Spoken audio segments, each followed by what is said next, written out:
Myself Shobit Kumar Yadav. Today I am going to explain electric field. Topic के नाम क्या है हमारा? Electric field. अब इलेक्ट्रिक फील्ड है क्या? सपोज इसमें कोई एक चार्ज है, उस चार्ज का प्रेजेंस किसी दूसरे चार्ज तक कितना होता है और क्या होता है और किस डायरेक्शन में होता है, उसी को हम इलेक्ट्रिक फील्ड बोलते हैं। तो इसीलिए एग्जाम्पल पे हम देखेंगे कि इलेक्ट्रिक फील्ड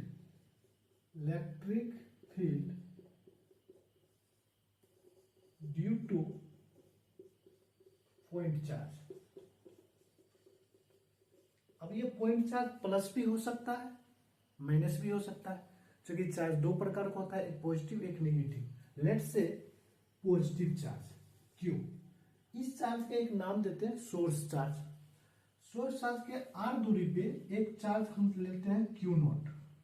ये हमारा कौन सा चार्ज है? Source charge. और हमारा ये क्यू नॉट क्या है? टेस्ट चार्ज, आर दूरी पे। अब इस पे यदि हम इलेक्ट्रिक फील्ड निकालेंगे तो मैग्नीट्यूड कितना होगा? Force experienced by per unit positive charge, पर unit positive charge at that place. मतलब जिस प्लेस पे हमको इस चार्ज की वजह से इलेक्ट्रिक फील्ड फाइंड आउट करना होगा, वो क्या होगा? Force experienced by per unit positive charge at that place. जैसे कि मैथमेटिकली हम यदि फाइंड करेंगे कि force is equal to K coulomb's force लगेंगे, तो फोर्स क्या होगा? K capital Q naught Q and test charge Q naught upon R square. K क्या है? एक कांस्टेंट है जिसका वैल्यू जो होती है के 1/4 पाई एप्सिलॉन नॉट। एप्सिलॉन क्या है? एब्सोल्यूट परमिटिविटी ऑफ वैक्यूम या फ्री स्पेस। इसका वैल्यू कितना होता है? Epsilon is equal to 8.85 into 10⁻⁻12 farad per metre, ये होता है। तो हम इसको डिटेल में नहीं जाएंगे, कूलम्ब्स लॉ का टॉपिक है। तो ये हम फोर्स हो गया। तो इलेक्ट्रिक फील्ड क्या होता है? फोर्स पर यूनिट चार्ज हो गया। पॉजिटिव चार्ज है तो फोर्स का वैल्यू है K Q naught upon R square. इसको यदि क्यू नॉट से डिवाइड कर देंगे, ये कैंसिल आउट हो जाएगा, तो के क्यू अपॉन आर स्क्वायर। ये हमारा इलेक्ट्रिक फील्ड का मैग्नीट्यूड है। अब किस डायरेक्शन में होगा? तो चूंकि ये वेक्टर क्वांटिटी है, प्लस चार्ज रिपेल करेगा तो आउटवर्ड डायरेक्शन में होगा, आउटवर्ड डायरेक्शन में होगा। इसका मैग्नीट्यूड क्या होगा? के क्यू अपॉन आर स्क्वायर। अब हम इस पॉइंट पे निकालेंगे, लेकिन सेम दूरी पे यदि हम यहां पे निकालेंगे तो इसका मैग्नीट्यूड देखो, के क्यू अपॉन आर। क्यू क्या है? Source charge. के क्या है? कांस्टेंट है। आर क्या है? दूरी। सेम है तो यहाँ पर भी इलेक्ट्रिक फील्ड क्या होगा? सेम ही होगा, लेकिन डायरेक्शन कैसे? इस डायरेक्शन में होगा। यहाँ पे भी निकालेंगे तो सेम ही डिस्टेंस पे इलेक्ट्रिक फील्ड आउटवर्ड डायरेक्शन होगा। यहाँ पे कैलकुलेट करेंगे सेम दूरी पे, यहाँ पे आउटवर्ड डायरेक्शन होगा। इसका मतलब पॉजिटिव चार्ज के वजह से यदि इलेक्ट्रिक फील्ड का हम इलेक्ट्रिक फील्ड लाइंस ड्रॉ करेंगे तो वो किस डायरेक्शन से होता है? रेडियली आउटवर्ड होगा। देखो सिमिलर है। और मैग्नीट्यूड कितना होगा? आर पे डिस्टेंस होगा के क्यू अपॉन आर स्क्वायर। तो ये क्या है हमारा? Radially outward. लेकिन यदि निगेटिव चार्ज, यही टेस्ट चार्ज हमारा क्या हो जाएगा? ये पॉजिटिव, ये निगेटिव हो जाएगा। टेस्ट चार्ज हमारा क्यू निगेटिव हो जाएगा। निगेटिव हो जाएगा तो सपोज ये निगेटिव, ये आर दूरी पे टेस्ट चार्ज रखोगे Q naught, negative positive attract करेगा, they will attract to each other. Attract करेगा तो इस डायरेक्शन में होगा। फिर आर दूरी पे लगाएगा, मैग्नीट्यूड तो सेम ही रहेगा, इस डायरेक्शन में होगा। तो निगेटिव चार्ज के वजह से जो होता है रेडियली इनवर्ड डायरेक्शन होता है, इनवर्ड डायरेक्शन होगा। ये क्या होगा, इनवर्ड डायरेक्शन। तो ये हमारा इलेक्ट्रिक फील्ड है। अब क्या हमारे सिस्टम में एक ही चार्ज होगा? नहीं, मोर देन 2 चार्ज भी हो सकता है, 3 चार्ज, 4 चार्ज हो सकता है हमारे सिस्टम। हमने तो एक चार्ज के लेकर के एग्जांपल दिए ना, लेकिन हमारे सिस्टम में मोर देन 2 चार्ज भी हो सकता है ना। तो जब मोर देन 2 चार्ज हो तो वहां पे principle of the superposition apply करते हैं। कैसे करते हैं उसको हमने देख लेते हैं।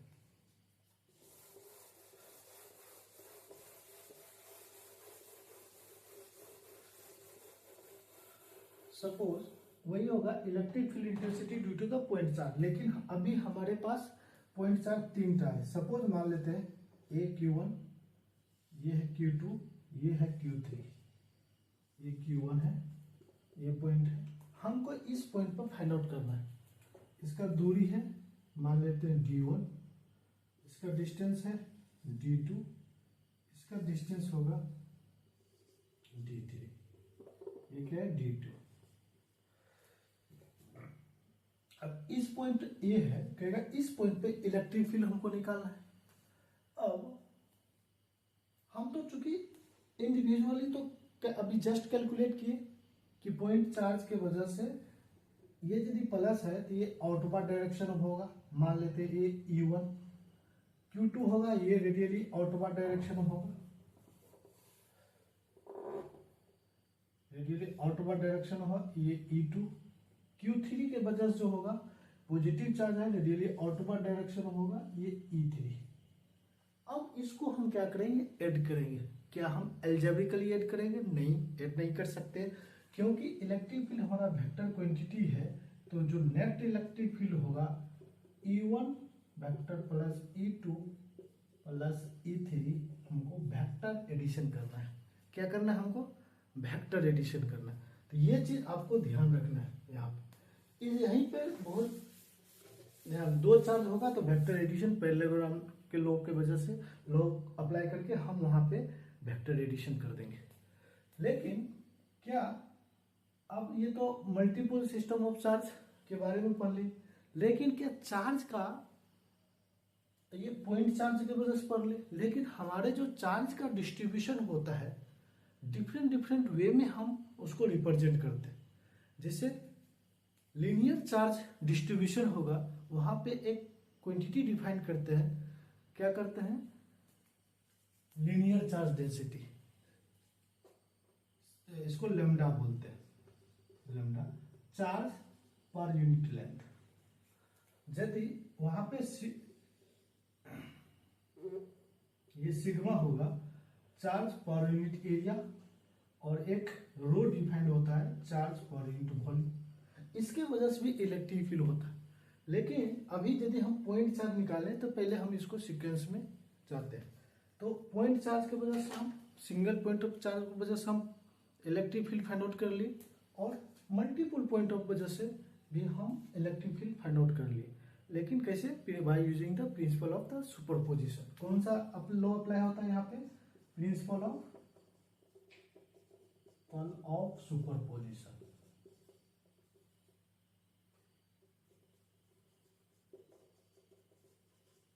Principle of superposition. अब लेकिन हम यहाँ पे एक चीज देखेंगे, variation of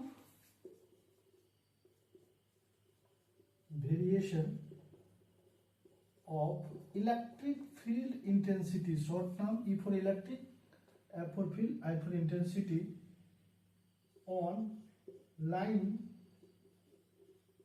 joining the 2 point charge, 2 point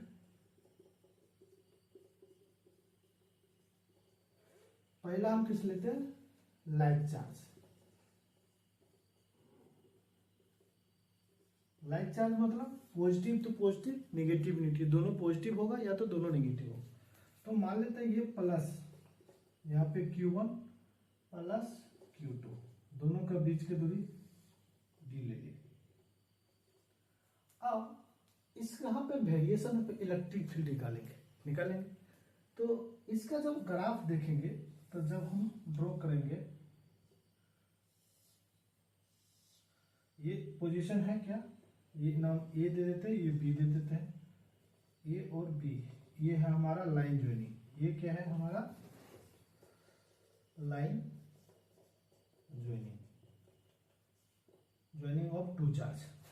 अब ये तो एक्सिस बना लिया, अब इसके ग्राफ ड्रॉ करते हैं। देखो ये पॉजिटिव चार्ज लगाएंगे, सपोज मान लेते हैं एक टेस्ट चार्ज यहाँ पे क्यू नोट रखते हैं, तो इसके वजह से रेडियली आउटवर्ड होगा, इसके वजह से भी इस साइड होगा। तो मान लो तो ये E2 हो गया, ये E1 होगा। तो डिस्टेंस पे ही डिपेंड करेगा, तो हो सकता है कभी न कभी बराबर हो जाएगा, तो उस कंडीशन में क्या होगा, जीरो हो जाएगा। तो यदि मैग्नीट्यूड डिफरेंट है तो प्रोपोर्शनल अलग होगा, यदि सेम मैग्नीट्यूड होगा तो मिडिल पे आकर के क्या होगा, जीरो हो जाएगा। अब इस पॉइंट पे कितना होगा, जब भी इलेक्ट्रिक फील्ड उस चार्ज के पास ही होगा तो उसका प्रेजेंस हाईली होता है, बहुत वेरी वेरी इनफाइनाइट हो जाएगा। जब चार्ज से नजदीक मतलब जब इन्फिनिटी पे चल जाएगा तो उसका प्रेजेंस क्या होगा, नेग्लिजिबल हो जाता है। इसीलिए यदि R टेंड्स टू जीरो होगा, देखो फॉर्मूला में भी हम प्रूव कर सकते हैं कि Q upon R square, if यदि R tends to zero then E क्या होगा, इन्फिनिटी। यदि R टेंड्स टू इन्फिनिटी तो E टेंड्स टू क्या होगा, जीरो। देखो ये इन्फिनिटी है हमारा, ये इन्फिनिटी, तो R टेंड्स टू जीरो तो ये इन्फिनिटी होगा, देखो ये भी इन्फिनिटी होगा। अब ध्यान रहे ग्राफ जब प्लॉट किए तो कहोगे ये ऊपर पॉजिटिव ये निगेटिव कैसे आ गए। यदि हमारा राइट साइड हम जनरली ये ग्राफ निकाले पॉजिटिव लिए और लेफ्ट साइड को हम निगेटिव, और ये अपवर्ड को पॉजिटिव लिए हैं, डाउनवर्ड को निगेटिव, ये ध्यान रखना। अब क्योंकि देखो यहाँ पे रहेगा तो ये चार्ज E2 इस साइड होगा, E1 इस साइड होगा। तो अब देखो E1 इस साइड है तो दूरी तो कम है ना, इसका दूरी कम होगा, इन्वर्सली प्रोपोर्शनल होता है दूरी का, तो मैग्नीट्यूड कम है तो इलेक्ट्रिक फील्ड ज्यादा होगा, तो राइट साइड ज्यादा होगा, तो इसीलिए राइट साइड ज्यादा होगा, तो यहाँ तक क्या पॉजिटिव है। यदि इस केस में आएगा तो इस केस में क्या हो जाएगा, हमारा E2 ज्यादा होगा क्योंकि डिस्टेंस कम हो जाएगा, तो निगेटिव हो गया, निगेटिव इसलिए नीचे ड्रॉप किया। और यहाँ पे होता है इन्फिनिटी से ये पॉजिटिव, ये और ये हमारा ये दोनों वेरिएशन है। तो ये है जब लाइक चार्ज होगा तो इलेक्ट्रिक फील्ड का इंटेंसिटी का variation along the line joining this two point. यदि ये लाइक चार्ज था, यदि अनलाइक चार्ज होगा तो अब देखोगे ये निगेटिव चार्ज है प्लस क्यू, ये पॉजिटिव चार्ज क्यू, तो इसका जो लाइन ड्रॉ करेंगे तो कुछ यू ही आएगा। देखो कभी जीरो नहीं आया, ये दोनों के बीच में ए और बी के बीच में जीरो आ रहा था, यहाँ पे जीरो नहीं आया, क्यों। देखो यहाँ पे यदि चार्ज देखो क्यू, तो ये रेडियली आउटवर्ड, ये नेगेटिव चार्ज रेडियली इनवर्ड, देखो दोनों सेमी डायरेक्शन में है तो कभी भी जीरो नहीं होगा, इसीलिए जीरो नहीं आया। अब क्यू पे इन्फिनिटी है, चार्ज के पास इन्फिनिटी रहा, तो इसीलिए यू से अपवर्ड हो। ओके, तो ये आपको ध्यान रखना है कि जो variation of the electric field है ये वैसे ही होता है। इलेक्ट्रिक फील्ड का प्रॉपर्टीज कुछ होता है कि इलेक्ट्रिक फील्ड हमेशा इन्फिनिटी से ओरिजिनेट होता है या पॉजिटिव पॉइंट से ओरिजिनेट होता है और एंड करता है नेगेटिव चार्ज पे या इन्फिनिटी पे। टू इलेक्ट्रिक फील्ड लाइंस कभी भी इंटरसेक्ट नहीं करता है, कभी भी इंटरसेक्ट नहीं करता है। क्यों, क्योंकि एक ही पॉइंट पे दो डायरेक्शन नहीं हो सकता है, एक पॉइंट पे दो डिफरेंट इलेक्ट्रिक फील्ड का डायरेक्शन नहीं हो सकता। एक चार्ज ये भी ध्यान रखना, जब हम ड्राइव कर रहे थे ये क्यू था, ये टेस्ट चार्ज क्यू नोट था, तो टेस्ट चार्ज का क्यू टेंड्स टू जीरो रखते हैं, लिमिट क्या होगा, क्यू टेंड्स टू जीरो लगते हैं, क्योंकि इसीलिए Q naught tends to zero लेते हैं ताकि इसका इफेक्ट सोर्स चार्ज पे ना पड़े। ध्यान रहे, इसका इफेक्ट सोर्स चार्ज पे ना पड़े, इसीलिए हम Q naught tends to zero लेते हैं।